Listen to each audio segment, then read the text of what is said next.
Hello les petits lutins, c'est la Fée Ornati. Alors aujourd'hui, une vidéo questions-réponses.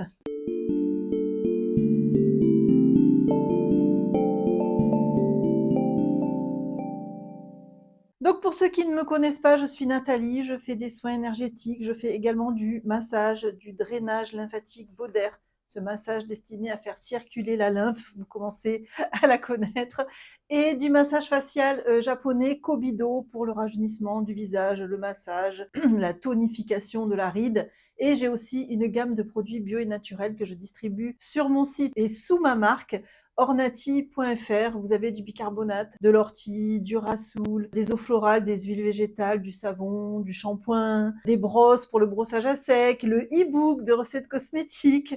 Voilà, je vous remercie pour vos commandes, vraiment, pour vos retours toujours chaleureux et sympathiques, pour me dire combien les produits sont bien, combien vous avez des résultats sur votre peau, et c'est ça qui fait le plus plaisir en fait.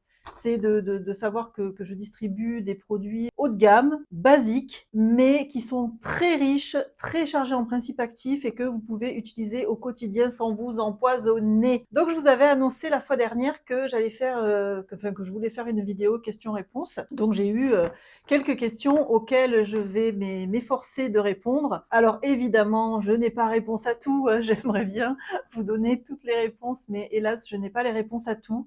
Je peux m'efforcer de répondre à vos questions. Sachez aussi que je suis en formation, je vous l'ai déjà dit, mais en ce moment j'ingurgite un nombre impressionnant d'informations et j'apprends, et surtout j'expérimente sur moi encore et toujours. Comme vous pouvez le voir, ou pas, j'en sais rien, mais peu importe, j'ai perdu beaucoup d'eau au niveau du visage, vraiment. Je suis en train de me transformer physiquement parce que j'élimine beaucoup cette eau, j'expérimente beaucoup l'automassage, l'autodrainage.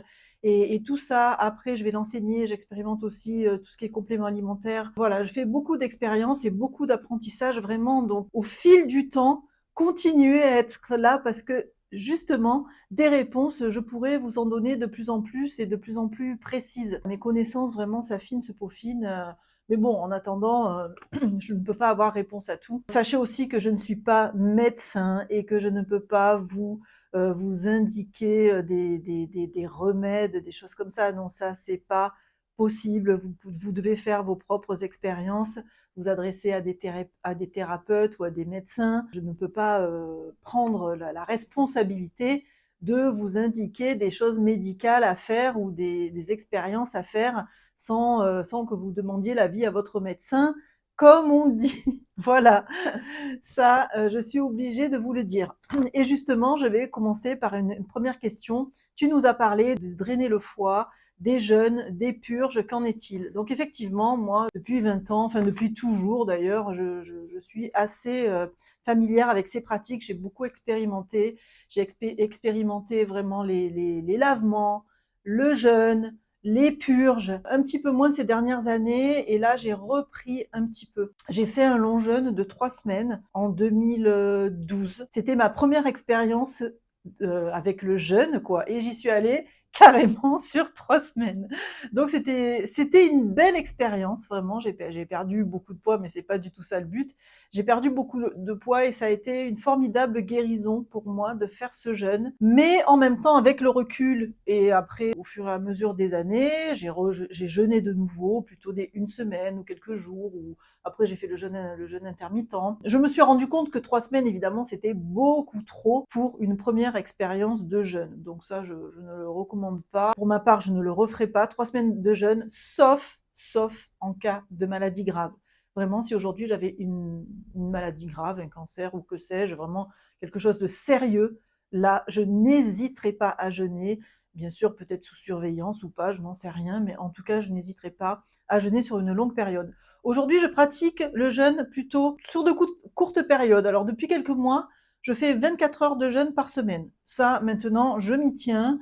Je ne déroge plus, ça me fait beaucoup de bien. Ce qui est très facile quand on jeûne 24 heures, c'est de le faire de midi à midi, en tout cas pour moi. Donc je prends un petit déjeuner, je prends mon repas du midi, et ensuite, jusqu'au lendemain midi, je suis sans manger. Donc ça veut dire que le soir, je ne mange pas, et je ne prends pas de petit déjeuner, et que je remange le midi. Donc ça, c'est pour moi hyper simple à faire.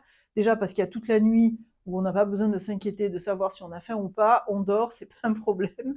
Donc moi, pour moi, jeûner 24 heures par semaine pour voilà, favoriser le nettoyage des organes, c'est super, j'ai mis ça en place et je m'y tiens. Sinon, ce qui est bien, c'est de jeûner 2, 3 jours de temps en temps. C'est quand même un bon moyen de nettoyer, de détoxifier ses organes, de remettre tout à plat, de laisser le corps se reposer pour justement laisser le temps à la guérison, tout simplement. Quand l'énergie n'est pas monopolisée pour la digestion, parce que c'est quand même 80% de notre énergie qui est utilisée pour cette digestion, et ben quand les organes, le corps n'a plus besoin d'utiliser cette énergie pour la digestion, eh bien il utilise le corps pour nettoyer, réparer, réguler, et c'est quand même pas mal de mettre un petit peu son corps au repos. De toute façon, vous savez très bien que dans toutes les religions, dans toutes les cultures, de tout temps, le jeûne a été pratiqué, que ce soit chez les musulmans avec le ramadan, que ce soit chez les chrétiens avec le carême. Tout ça, c'est des jeûnes. De tout temps, les populations ont mis leurs organes, leur corps au repos. Si ce n'était aussi de façon forcée, quand il y a eu des guerres, qu'il y avait des famines, eh ben c'était, alors évidemment, c'est pas l'idéal, hein, j'en conviens, mais n'empêche que de tout temps, les corps ont été plus ou moins forcés d'être au repos. Et aujourd'hui, on laisse plus à l'organisme ce temps de repos. On mange, on mange, on mange, on a de la nourriture à profusion, on a tout ce qu'il faut dans le frigo, on ne laisse jamais le corps se reposer. Et pourtant, c'est la meilleure façon de se régénérer. La meilleure façon, au-delà pour moi, je trouve, des purges, des détox, des machins, le meilleur moyen, c'est de ne plus manger. Donc quand j'ai fait moi mon premier jeûne, je me disais que jamais je n'arriverais à sauter un repas. C'était un truc de fou. Pour moi, c'était impensable de ne pas manger. Et en fait, il suffit d'y aller tout doucement. La première fois, on va sauter un repas, on va voir qu'on n'en meurt pas. La deuxième fois, on va en sauter 2, la deuxième fois 3, voilà. Et c'est vraiment pas du tout insurmontable ni dangereux quand on n'a pas de pathologie particulière, quand on est en relative bonne santé. Il n'y a pas de problème à jeûner vraiment comme ça 24-48 heures ou un petit peu plus, vraiment pas du tout. Après, au-delà, bien sûr qu'il peut y avoir un suivi, bien sûr qu'il peut y avoir des doutes, des craintes, qu'on peut se faire accompagner. Mais franchement, jeûner des 24 heures, des 48 heures, ça n'est dangereux pour personne. Au contraire, c'est très régénérant. Voilà ce qu'il en est du jeûne. Donc aujourd'hui, moi, je fais mes 24 heures par semaine. Et il faut pas m'empêcher de le faire. Voilà. Et c'est vrai que je me sens bien. Mon ventre, il a quand même bien dégonflé depuis quelques mois. Voilà. Je me sens mieux dans mon corps parce qu'avant, c'était beaucoup plus aléatoire, le jeûne. Je jeûnais, mais souvent, je craquais. J'étais très sollicitée par l'entourage et je m'y tenais pas. Que là, aujourd'hui, vraiment, j'ai pris cette discipline et franchement, je suis très contente. J'ai aussi beaucoup pratiqué le jeûne intermittent, voilà, très à la mode, dont vous avez dû entendre parler. Donc c'est soit on fait 12 heures sans manger, soit on fait 16 heures sans manger. Après, il y en a qui vont jusqu'aux 20 heures. Pendant plusieurs années, je n'ai pas fait de petit déjeuner. Justement, après mon long jeûne là de 3 semaines, j'ai arrêté de petit déjeuner. Et ça m'allait très bien. Je me sentais plutôt bien. Au début, on a faim le matin, puis après, on n'a plus faim. Et j'ai fonctionné comme ça jusqu'à ce que je prenne un peu de poids. Je commence à prendre du poids avec l'arrivée de la préménopause, de la ménopause. Et j'ai quand même continué à faire ça. Mais je ne perdais pas de poids. En tout cas, le jeûne alterné, moi, ne m'a jamais fait perdre de poids. Contrairement à certains chez qui ça réussit très bien. Donc j'ai continué à fonctionner comme ça, mais finalement, ça me réussissait pas si bien que ça. Et puis j'ai été en contact avec une naturopathe il y a pas très longtemps qui me disait qu'en fait ce jeûne intermittent, il avait été testé chez les hommes, qui réussissait très bien aux hommes, mais qui réussissait bien moins aux femmes. J'ai entendu ce qu'elle me disait, et elle me disait de reprendre un petit déjeuner et de faire plutôt des petits repas fractionnés, davantage de petits repas fractionnés que 2 gros repas comme je faisais moi. Donc je me suis remise à petit déjeuner, puis finalement j'en ai été très contente. Je peux pas dire que ça m'ait fait perdre davantage de poids par rapport au jeûne intermittent. Ça m'a pas fait perdre de poids d'ailleurs. Mais voilà, j'ai trouvé que c'était pas mal de faire les ballonnements étaient moins intenses quand de reprendre des petits comme ça repas, des repas fractionnés comme ça. Mais ça, c'est encore une fois, c'est mon expérience. Certaines d'entre vous vont me dire ah ben moi je pratique le jeûne intermittent, ça a révolutionné ma vie, j'ai trouvé ça génial et j'ai régulé mon poids. C'est en fait tous les corps sont différents, tous les métabolismes sont différents, on fonctionne pas tous pareil, on n'a pas tous le même âge, on n'en est pas tous au même endroit, donc ça va être différent pour chacun. Moi je vous parle de ce que j'ai expérimenté en fait. Donc aujourd'hui j'ai arrêté le jeûne intermittent et je fais plutôt mes 3 petits repas par jour. Ça me convient très bien, j'ai jamais envie de grignoter. Ça fait très longtemps que j'ai plus envie de grignoter, je mange quasiment pas de sucré et j'ai mis en place il y a pas très longtemps la régulation de la glycémie en fait, en fractionnant plutôt mon assiette, en commençant toujours par crudités ou légumes, ensuite les graisses et les protéines animales, suivies des féculents, des glucides s'il y en a. Mais ça, j'essaie de pas trop en manger, j'en ai pas tellement besoin et c'est pas quelque chose que je mets volontiers dans mon assiette. Donc je mange aujourd'hui d'abord les légumes cuits ou cuits en entrée, suivi du légume, et de la viande ou du poisson, de la protéine, peu importe tout ce qu'il y a. Vous voyez, je fractionne comme ça et on a beaucoup moins de coups de pompe. Le ventre, il se porte beaucoup mieux. Ça, j'adore ce principe de régulation de la glycémie. C'est vrai que l'énergie, elle est au top toute la journée. Franchement, ça a changé pas mal de choses depuis que j'ai mis ça en place. Vous pouvez vous intéresser à ça. J'avais acheté le livre, c'est Glucose Révolution. C'est quelqu'un qui cartonne sur les réseaux, qui est très connu. Son livre est un best-seller. Et voilà, ça fait partie de ce qu'on entend actuellement et qui est pas mal, je trouve, au niveau de l'alimentation là. Jeûne et purge. Donc, je vous ai parlé là un petit peu longuement du jeûne. Je voulais pas m'étendre autant sur le jeûne, mais voilà, je vous ai parlé de mon expérience, encore une fois. Mais dans tous les cas, tout le monde peut expérimenter de mettre son corps, ses organes au repos en arrêtant de manger. Voilà, ça c'est bon pour tout le monde, il y a pas photo quoi. Les purges, oui, alors j'ai fait souvent des purges, j'ai beaucoup pratiqué les lavements quand je suivais à fond Thierry Casasnovas, mais ça date, hein, c'était justement dans les années 2010-2012. Donc j'ai fait beaucoup de lavements, justement c'était toujours pour régler ces problèmes d'intestin, je pensais avoir une candidose, j'ai toujours en recherche en fait, donc j'ai beaucoup pratiqué les lavements, donc les lavements intestinaux sont quelque chose de très bien, c'est une belle pratique, mais que je ne fais plus aujourd'hui. Voilà, j'ai arrêté parce que c'est un peu contraignant, parce qu'aujourd'hui j'ai pas l'habitation qu'il faut pour le faire. Mais voilà, pour nettoyer aussi ses intestins, c'est quand même quelque chose de pas mal. J'ai expérimenté aussi la purge de ricin, mais ça c'est pas. J'ai trouvé ça bien de nettoyer par la bouche, enfin de nettoyer dans ce sens par rapport au lavement où en fait on nettoie que par le bas quoi. Je pense que la purge de ricin c'est pas non plus quelque chose adapté à tout le monde, il faut y aller avec précaution, ça c'est pas quelque chose à recommander. J'ai expérimenté aussi la purge, voilà, la purge de ricin. Et dernièrement là je suis dans la détox du foie, alors ça c'est vraiment une purge aussi. Donc vous m'avez demandé comment détoxifier son foie, mais ça je peux pas vous dire, hein, faites ci, faites ça, non non, ça c'est pas du tout à moi à vous le dire. Moi je vous dis juste ce que j'ai fait. Donc c'est la cure détox du foie d'Andrea Moritz. Alors, il y a une semaine de descente avant, de descente alimentaire, où on supprime tous les produits animaux. Ensuite, la semaine avant ou les 3 jours précédents, la détox, eh bien, c'est jus de pomme, 1 litre de jus de pomme par jour. Pas que ça, hein, pas que ça, mais il faut voilà, ingérer beaucoup de jus de pomme les 3 jours avant la détox. Et ensuite, on prend du sulfate de magnésium. Et après, la purge se fait, on élimine des calculs. Et je sais que mon foie, moi, était un problème depuis un moment, ça c'est sûr, je l'ai découvert en rencontrant un acupuncteur fantastique là avec qui je fais des séances actuellement, il est juste génial, lui aussi il m'apprend plein de trucs et qui m'a bien confirmé que là il fallait que je m'occupe de mon foie, donc je fais cette cure de détox du foie, j'en ai déjà fait 2 à 3 semaines d'intervalle et je vais en faire une troisième et ensuite j'en referai à l'automne, voilà. Mais il faut savoir que pour détoxifier un foie, prendre quelques plantes comme ça, eh ben ça va pas suffire. Voilà, les foies sont très engorgés actuellement chez tout le monde et c'est des mois de nettoyage pour nettoyer son foie, en faisant en plus attention derrière à pas l'encrasser de nouveau, quoi. C'est un gros boulot le nettoyage du foie et pour ça je vous encourage vraiment à faire appel à un... Bon, moi, c'est un acupuncteur hein, très calé en médecine traditionnelle chinoise, bien sûr, qui m'aide dans ce processus, mais il y a plein de gens aujourd'hui à qui vous pouvez faire appel pour ce genre de pratique. Parce que se lancer tout seul, bon, c'est vrai que c'est pas confortable, hein, on ne sait pas trop comment faire et tout. Bon, moi, je connais beaucoup de monde, donc c'est pas un problème et je n'hésite pas à expérimenter.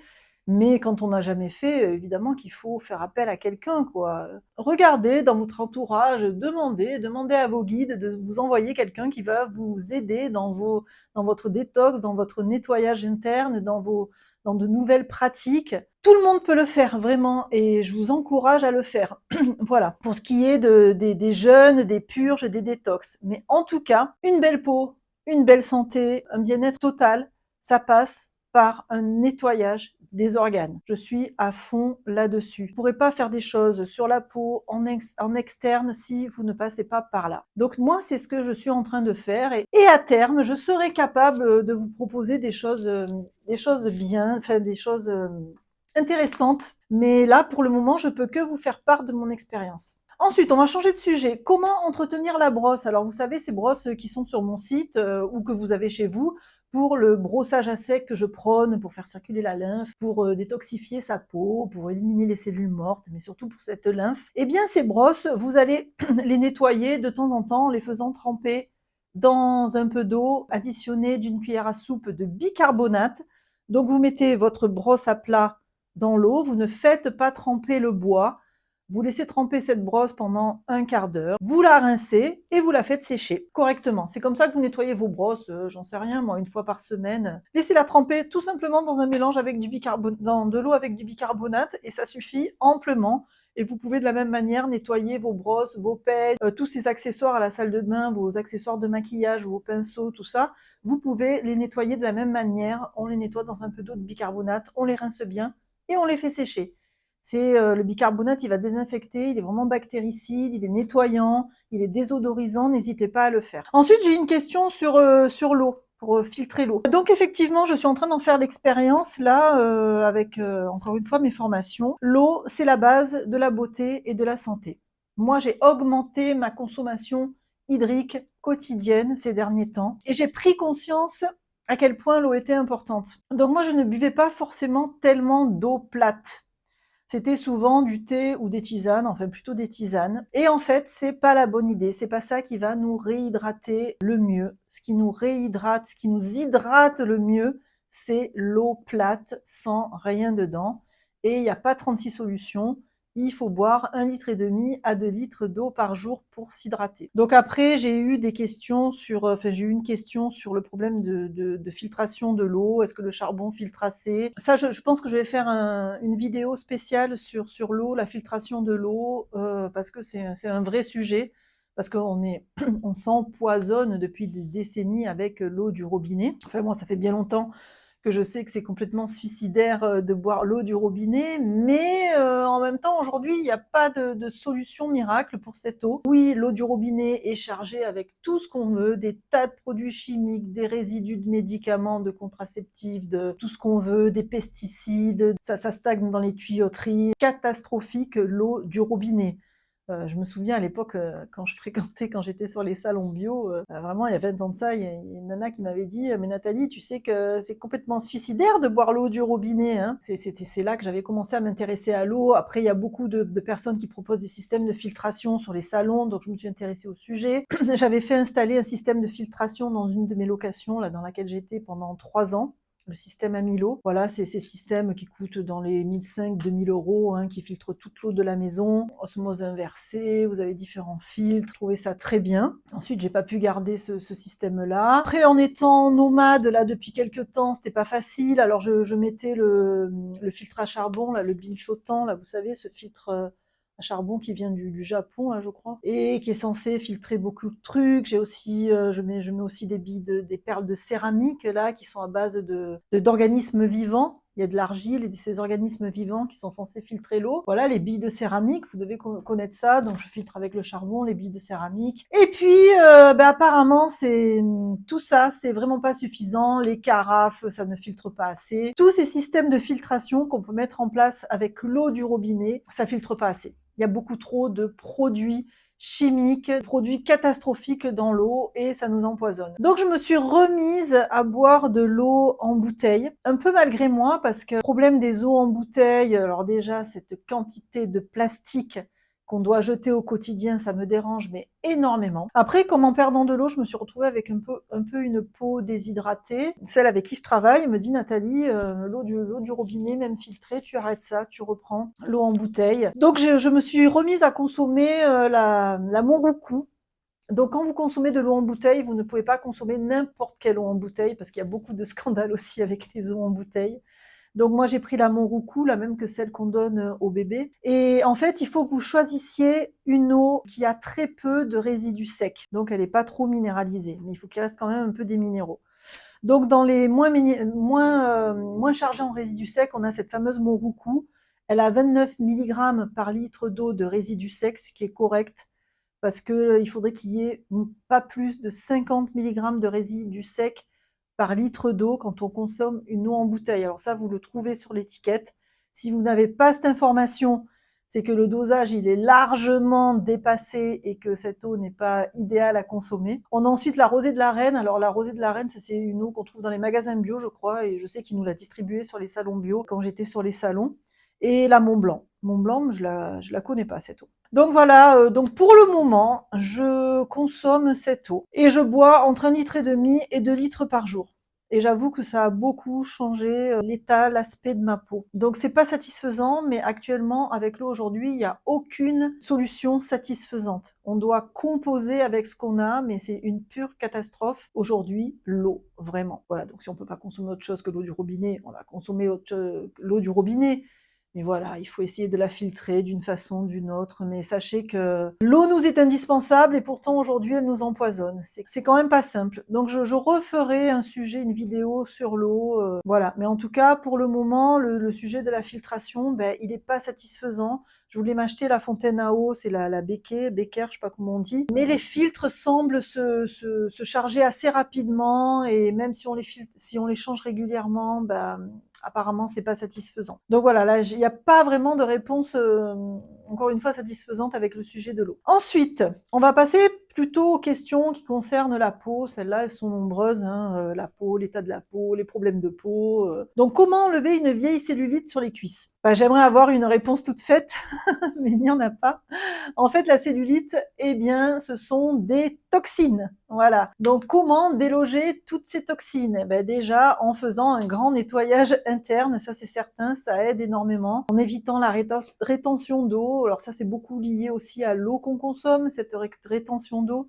Donc, comment enlever une vieille cellulite? Eh ben, en nettoyant au maximum son corps, en faisant du brossage, mais le brossage ne va pas enlever la cellulite, ça facilite une bonne circulation de la lymphe justement pour drainer ces déchets, mais ça ne va pas enlever la cellulite. Malheureusement, je n'ai pas de recette miracle pour enlever la cellulite. Moi, je suis en train de tester là, donc ça, je rebondis sur les questions suivantes au sujet du relâchement du ventre. Quelqu'un m'a demandé comment retendre la peau du ventre, voilà, comment retendre la peau du ventre, comment enlever la cellulite sur les bras, sur le ventre. Je suis carrément concernée par le problème parce que j'ai du gras qui s'est installé sur les bras et sur le ventre. Et j'aimerais bien l'enlever. Et pour l'instant, je suis en phase de test. Donc, je ne vais pas vous donner des réponses comme ça, alors que j'en sais rien du tout, en fait. Mais ce que je sais, c'est que je suis en train de tester. Alors, tout ce qui est argile, rassoul, ça tend très bien les tissus. Vous mettez des grosses quantités d'argile, que ce soit sur les bras ou sur le ventre. Le rassoul, je peux vous dire que ça tend énormément la peau aussi. Quand je fais mon masque au rassoul, ça m'est arrivé de faire le avant-après sur les rides. Ça, c'est juste waouh, quoi, vraiment. Donc ça retend vraiment les tissus, de faire régulièrement des cataplasmes avec de l'argile. Mais depuis quelques jours, je suis en train de tester l'huile de ricin grâce à une de mes lutines qui m'a parlé de ça sur notre groupe WhatsApp là. C'est vrai que l'huile de ricin, je l'avais expérimentée justement parce que Thierry Casasnovas en parlait énormément à l'époque où je l'écoutais. Il parlait beaucoup des cataplasmes aussi à l'huile de ricin pour un tas de problèmes et beaucoup aussi pour tout ce qui est beauté de la peau. Donc je me suis remise à l'huile de ricin et je suis en train de tester des choses là avec l'huile de ricin, notamment pour ce qui est de la cellulite, alors ce qui me concerne pour les bras et le ventre. Donc je vous en dirai probablement plus dans quelques temps. Voilà, vous donner une réponse toute faite, comment enlever une vieille cellulite, eh ben il faut stimuler la peau, ça c'est sûr. Donc avec de l'automassage tous les jours, en remontant,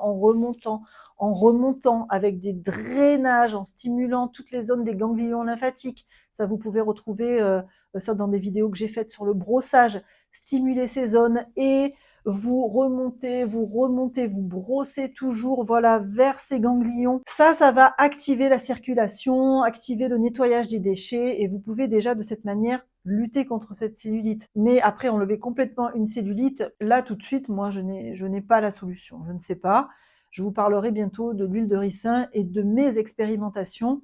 mais je n'ai pas la solution à comment enlever une vieille cellulite. La cellulite chez les femmes, ça c'est un sujet de fou. Mais ce qu'il faut savoir, c'est que avant, je sais pas moi, il y a 50, 100 ans, on va dire plutôt 100 ans maintenant, les femmes n'avaient pas de la cellulite comme on a aujourd'hui.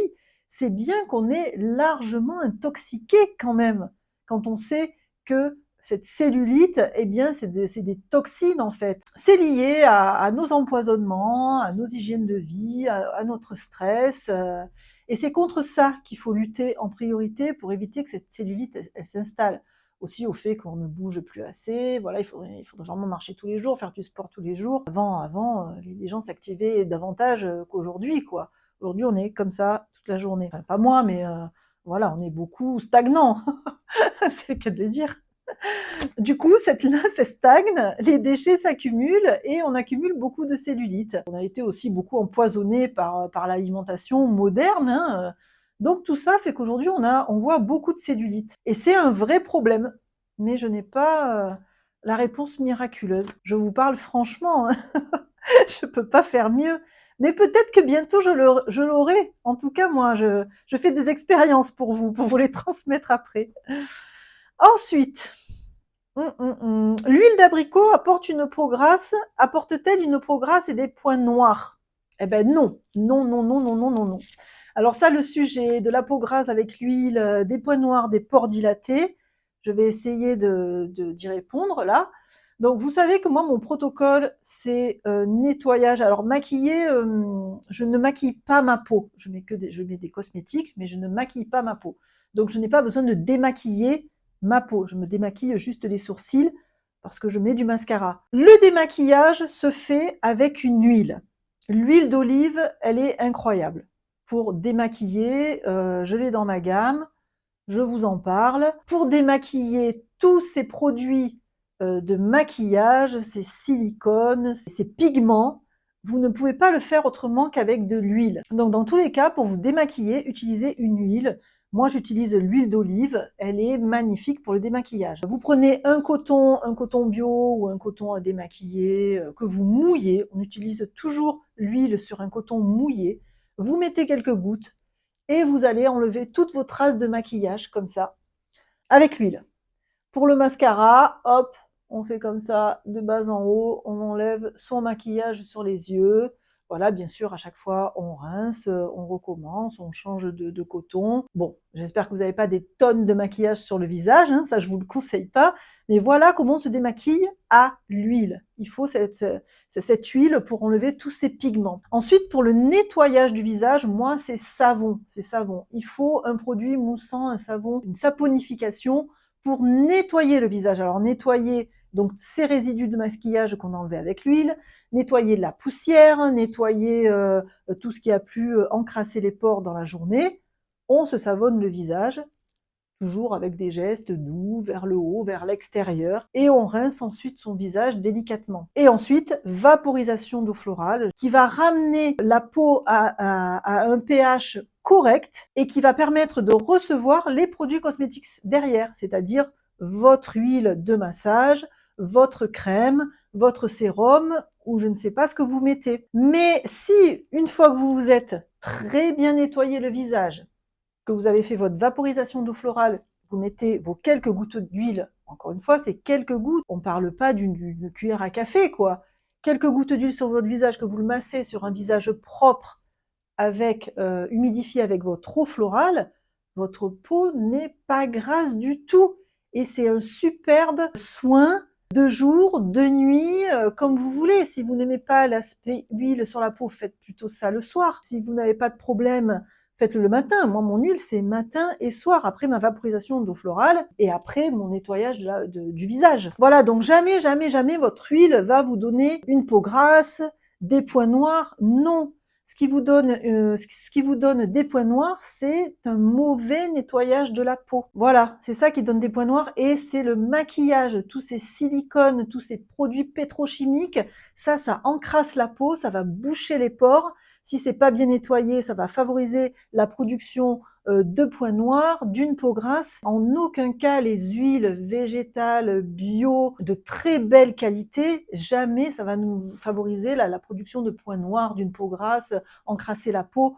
Pas du tout. C'est les produits pétrochimiques qui encrassent la peau, c'est un mauvais nettoyage du visage qui encrasse la peau, un mauvais démaquillage qui encrasse la peau. Voilà, et j'ai eu la question pour les pores dilatés. Donc malheureusement, les pores dilatés, les peaux mixtes, c'est un état de la peau. Vous pourrez jamais avoir le même, le même aspect de peau qu'une peau sèche qui n'a pas du tout de pores dilatés nulle part.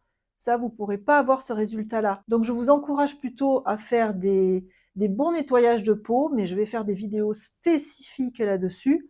Vraiment, donc je vous encourage plutôt à faire des bons protocoles pour le visage, pour retrouver un bel aspect de la peau. C'est pas du tout l'huile qui va vous donner une peau grasse et des points noirs, pas du tout. Après, il faut la nettoyer cette peau. Donc il faut énormément la gommer, il faut faire des masques. Donc je parle beaucoup du gommage au bicarbonate, des masques avec du rassoul ou de l'argile blanche. Ça, c'est vraiment à faire pour un nettoyage de peau. Mais je ferai vraiment une vidéo spécifique là-dessus parce que je ne peux pas faire une vidéo trop longue, j'en suis déjà à 36 minutes. Voilà, donc en aucun cas, les huiles végétales ne vont favoriser l'apparition des points noirs. Comment lutter contre les rides de la bouche? Alors, comment lutter contre les rides tout court? Parce qu'aussi contre la peau relâchée, j'ai eu, voilà, toujours pareil, cette histoire de peau qui se relâche, de rides. On en est toutes là à partir d'un certain âge. C'est quand même pénible de devoir affronter ces rides, hein, n'est-ce pas? Mais le but, c'est pas de plus avoir de rides, surtout quand on en a, hein, il faut beaucoup le travailler, on peut avoir des résultats sans problème. Mais le but, c'est de bien vieillir et d'avoir de jolies rides, entre guillemets. En tout cas, moi, c'est ce que j'essaie de faire, parce que des rides, j'en ai, hein. Encore une fois, à la caméra, vous voyez pas tout, mais des rides, des taches, des trucs qui me plaisent pas, j'en ai plein, hein. Donc la ride, il faut pas la laisser tranquille, il faut pas la regarder se former, dire oh mais t'es méchante, pourquoi t'es en train de t'installer sur mon visage, va-t'en, je veux pas, j'ai du mal à t'accepter. Non, la ride, il faut la travailler, il faut y aller dès qu'elle apparaît ou quand elle est installée. La ride, il faut la travailler. C'est pour ça que je vous parle beaucoup du massage et de l'automassage et que je me dirige là-dedans pour vous apprendre à vous automasser au quotidien. Parce qu'il n'y a que ça et cet automassage au quotidien qui va vous donner des résultats. Vraiment, donc vous voyez, de l'huile, de l'eau florale et des mains, c'est pas ce qui va vous coûter le plus cher, mais c'est l'investissement personnel que vous allez faire sur votre beauté au quotidien qui va vous donner des résultats. Donc la ride, vous allez la travailler tous les jours, en l'étirant, en vous massant, en travaillant, comme je l'ai dit dans la dernière vidéo, en faisant du drainage lymphatique, de l'automassage, en stimulant ces points là d'auto-drainage et en vous massant au quotidien. Vraiment, c'est ça qui va vous permettre de lutter contre la ride. Donc après, quand la ride, elle est installée, ben, il ne faut pas la laisser, il faut aller la travailler. Vraiment, là, vous avez une ride là, par exemple, vous allez la travailler et on y va, et on l'écarte, et on l'écarte, et on la frotte, alors, on m'a parlé des rides au-dessus de la lèvre que j'ai moi et que je suis en train de beaucoup travailler, et que vous pouvez aussi travailler avec le gommage, les rides, travaillez-les avec le gommage. Je vous parle beaucoup du gommage au bicarbonate. N'hésitez pas à faire beaucoup, beaucoup de gommage. Ça favorise le renouvellement cellulaire, contrairement aux idées reçues. Le gommage, alors, pas avec n'importe quel produit gommant, mais le gommage est une bonne façon de lutter contre la ride. Et quand la ride est là, gommez-les, gommez-les, gommez-les, sans frotter comme un taré, on est d'accord, mais gommez ces rides plusieurs fois par semaine. Pas besoin d'appuyer, on les gomme, on les gomme, on les gomme, on les gomme là, en tenant, on gomme, on gomme, on gomme.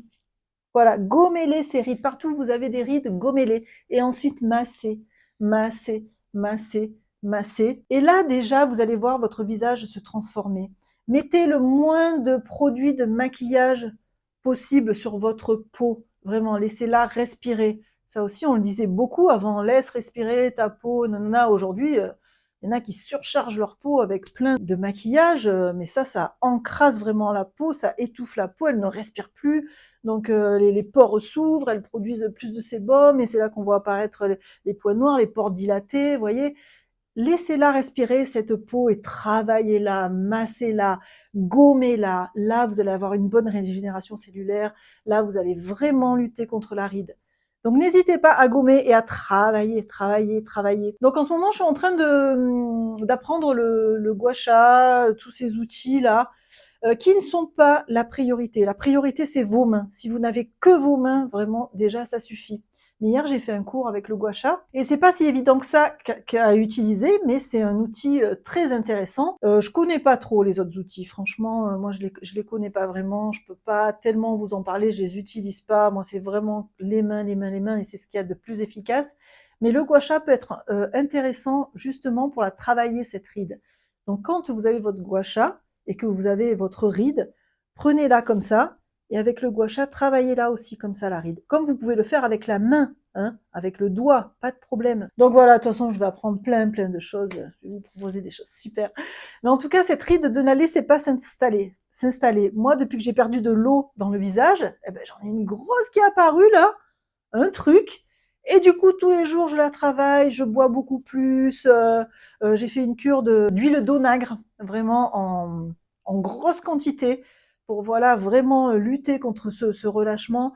Et sinon, cette ride, je la travaille, voilà, je la travaille, je la masse, je me masse. C'est comme ça qu'on lutte contre les rides ou contre des visages déjà relâchés. Et rien que ça, vous allez voir, vous allez avoir des résultats.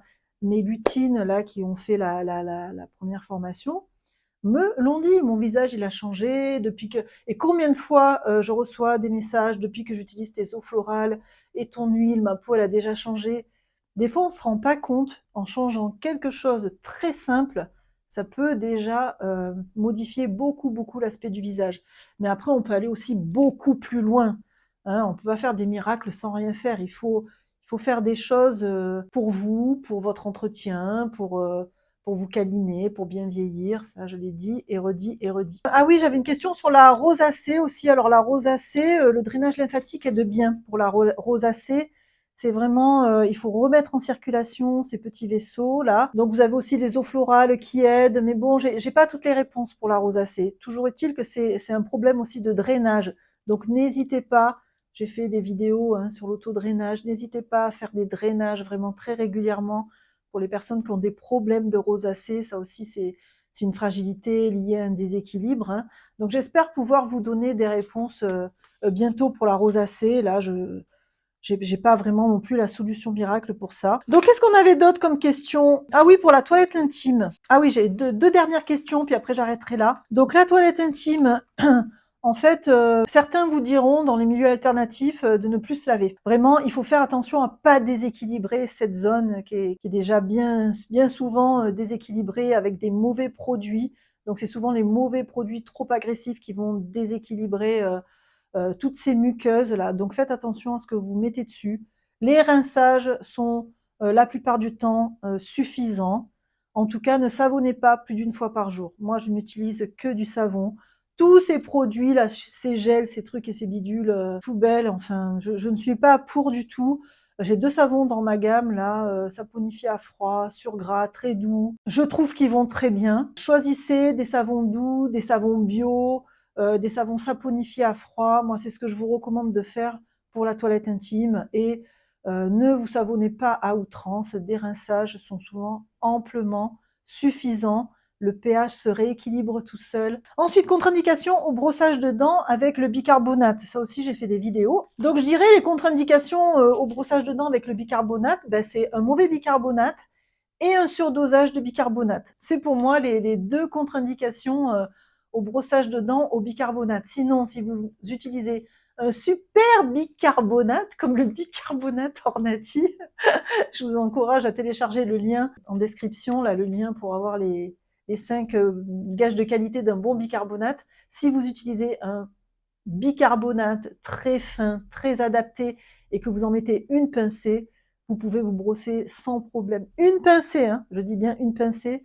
Vous pouvez vous brosser tous les jours les dents au bicarbonate. Je ne connais pas de contre-indication. Après, il y a des dentistes qui sont pour, des dentistes qui sont contre, évidemment, comme toujours. Faites votre expérience, mais si vous ne surdosez pas et si vous utilisez un bon bicarbonate, je ne vois pas de contre-indication à l'utilisation du bicarbonate pour les dents. Voilà ce que j'avais à vous dire et je vais arrêter là parce que c'est déjà une vidéo assez longue.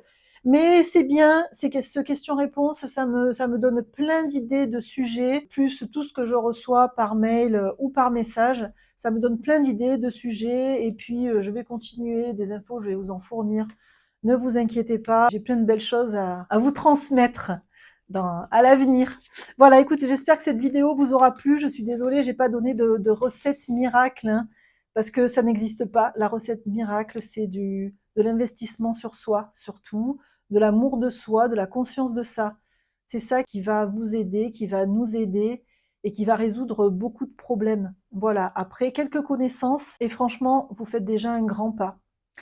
Je vous dis à très vite, mes petits lutins.